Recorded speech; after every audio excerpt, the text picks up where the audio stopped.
Hey guys, so for today's video, I'm going to talk about films that I never want to own, or even worse, films I never want to view. So this video is all about films I never want to view. I don't want to see them. I don't want to own them. I don't want to see them on TV.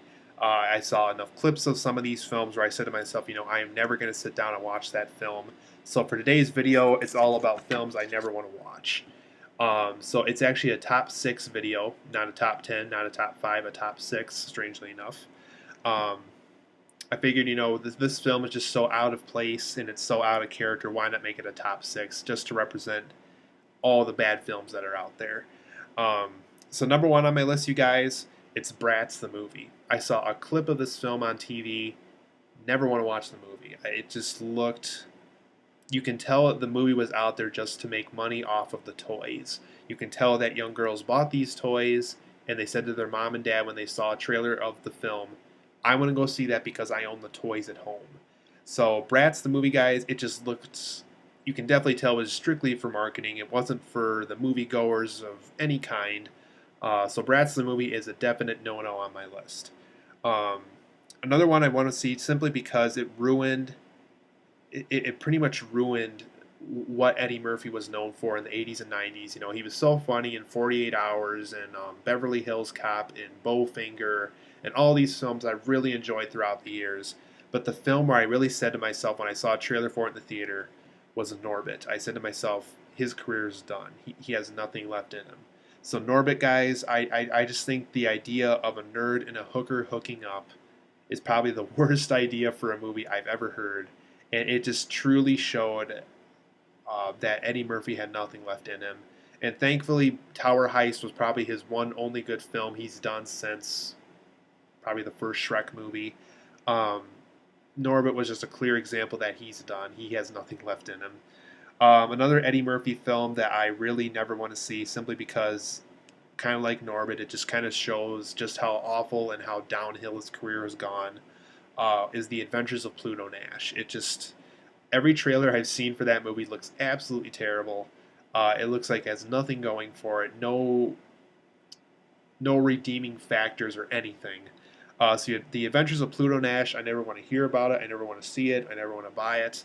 Don't want to look at the poster. I don't want anything to do with that movie. Um, Another film I just really don't want to do anything to do with it simply because I'm just against the idea of making a film to see how many horrible content you can add in without the MPAA system saying, hey, we can't allow that in the theater because it's just too intense.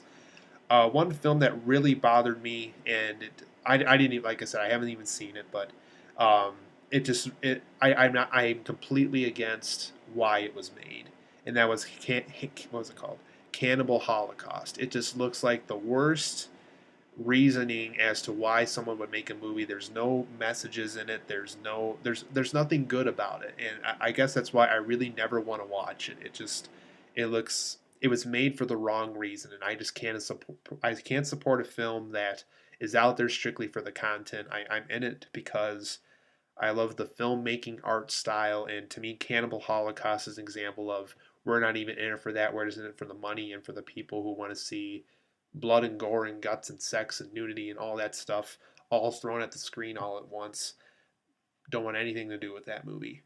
Um, Another one on the list, you guys, is Baby Geniuses 2 Super Babies. Never want to see it. Saw one trailer for it, and I said to myself, I'm never going to watch that. Uh, it's child abuse. I mean, it truly is child abuse. I'm never going to watch that movie. It just looks terrible. I mean, John Voight's in it, the poor guy. They put him into this horrible film with these babies that are synced up with these voices that sound nothing like them, and it looks horrible. I'm never gonna watch it.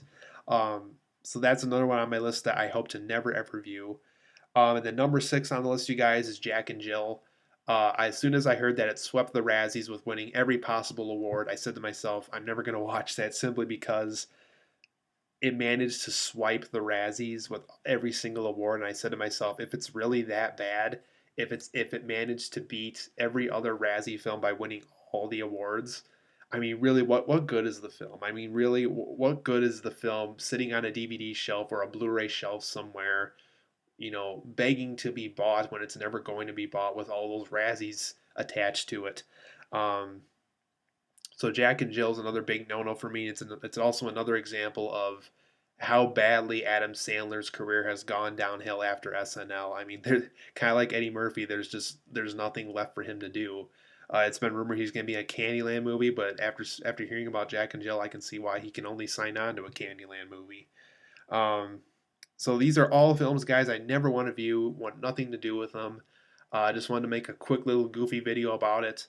I hope to see you all at my next video.